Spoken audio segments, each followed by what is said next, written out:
বন্ধুরা প্রায় ১ বছর বিয়ে হলো। এই ফার্স্ট টাইম মানে এটা নিয়ে ২ বার কারেন্ট গেল। মানে কলকাতায় আমি দেখিনি এর আগে কারেন্ট গেছে। একবারই দেখেছিলাম ওটা দুর্গাপুজোর সময় ১ মিনিট। এটা তো আজকে মানে সারাদিনে ২ বার কারেন্ট গেছে ২-৩ মিনিট করে না। প্রথম ২-৩ মিনিট গেছিলো আর এখন তো ৫ মিনিট ১০ মিনিট হয়ে গেছে এখনও আসেনি। পুরো দেখতে পাচ্ছ বাইরে পুরো ঘুটঘুটে অন্ধকার। আমরা একদম রাস্তার সাইডে বসছি, বাড়িতে তো ঢুকাই যাচ্ছে না, এতটা গরম। তারপর যাই হোক সকালে দেখা হবে। সকালে বেরিয়ে পড়েছি। কোথায় সেটা আরেকটু পরে তোমাদেরকে বলবো। ঘুম ঘুম চোখ, একদম কটা বাজে? ৪টা বাজে। তো একাই যাচ্ছি, বরমশাই আমাকে ছাড়তে যাচ্ছে।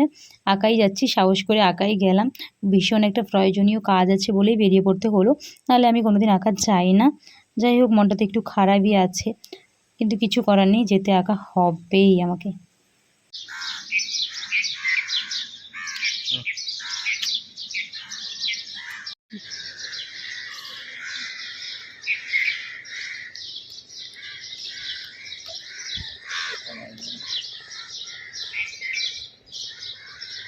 ভয় লাগছে তো আমার।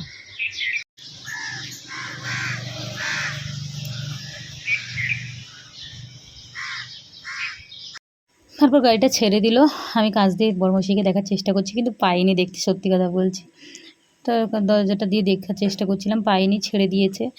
তারপর আমরা আজকে বাড়ির সামনে দিয়েই বাসটা ধরেছি, মানে ধর্মতলার কাছে ধরিনি, বাড়ির সামনে দিয়ে যাচ্ছিলো, ধরেছি।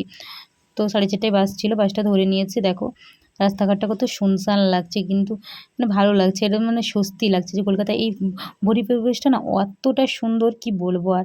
তারপর আমরা ধর্মতলার কাছে পৌঁছে গেছি। দেখতেই তো বুঝতে পারছো, প্রায় যারা চেনো তারা বুঝতেই পারছো যে এটা ধর্মতলার কাছে। একটু খালি দাঁড়াবে বাসটা, কতক্ষণ দাঁড়াবে জানি না, একা এসছি, মানে ভয়ের থেকে না কেমন একটা ফিল হচ্ছে, ভালো লাগছে না একদম। বাসটা অনেকক্ষণ দাঁড়িয়ে আছে, 10 মিনিট মতন দাঁড়িয়ে আছে, ভালো লাগছে না, এত মানে বিরক্ত লাগছিলো। তারপর ছাড়লো বাসটা, 10 মিনিট আধ ঘন্টা মতন দাঁড়িয়েছিল, কিন্তু একটু ওয়েট করালে কি হয়েছে, বাসটা একটা দারুণ ভিউ দিয়েছে। মানে বাসটার জন্য একটা দারুণ ভিউ আমরা দেখতে পেয়েছি। আমি এর আগে না এরকম কোনোদিন ভাবে বাস থেকে এরকম ভিউ দেখতে পাইনি। আর ভোরে কলকাতা এতটা সুন্দর লাগছিল, আর সেকেন্ড ব্রিজটাকে তো জাস্ট দারুণ লাগছিল, কি বলবো, এক কথায় অনবদ্য লাগছিল, খুব সুন্দরই লাগছিল। তো আমার যদি মানে কি টোনগুলো একটু খারাপ হয়ে থাকে, সবাই একটু ক্ষমা করে দিও। এভাবে মানে ভিডিও করতে করতে ঠিক হয়ে যাবে। তারপর তোমাদের দেখো গঙ্গার এই মানে মানে কি শুনশান পরিবেশ, মানে একদম নিস্তব্ধ ভোরের কলকাতা, কি সুন্দর লাগে না? আর একটু পর এত যানবাহন চলবে, ওই পরিবেশটাই পুরো নষ্ট করে দিবে। যা হোক একটু তুলে ধরার চেষ্টা করেছি তোমাদের কাছে, কতটুকুন পেরেছি সেটা আমি জানি না। তো তারপর আমি একটা ভিডিও বানিয়ে নিলাম, ভিডিওটাও তোমাদের সঙ্গে শেয়ার করলাম। কেমন হয়েছে অবশ্যই কমেন্টে জানাবে, তোমাদের জন্যই এত কষ্ট করে ভিডিও বানাই, কিন্তু তোমরা যদি না দেখো ভালো লাগে বলো তো? তারপর যাই হোক বাসটা অনেকটা দূর চলে আসছিল, চলে এসে দাঁড়ালো মানে কোলাঘাটের একটু ওইদিকে, নন্দকুমারের দিকে দাঁড়ালো। তারপর বাসটায় আমি বসে একটু ভিডিও করেছিলাম, একটা শর্টস ভিডিও করেছিলাম, ভালো লাগছে না ওই জন্য একটা শর্টস ভিডিও করে তোমাদের সঙ্গে শেয়ার করলাম। তারপর এটা বাজকুলের সাইডের দিকে আমার মনে আছে, যখন আমি এগরাই মানে কবে এগরা বলছি, বাজকুলে যখন এক্সাম দিতে গেছিলাম তখন এইখানেই একটা পার্কে যাব বলেছিলাম, ওই পার্কটা এটাই, সেই জন্য একটু তোমাদের সঙ্গে ভিডিও করে শেয়ার করলাম। আর এই ভীষণ গরমে তোমরা যদি গাছ না কাটতে এতটা গরম তোমাদের হতো না। গাছ কেটেছে আবার ভুগতাও।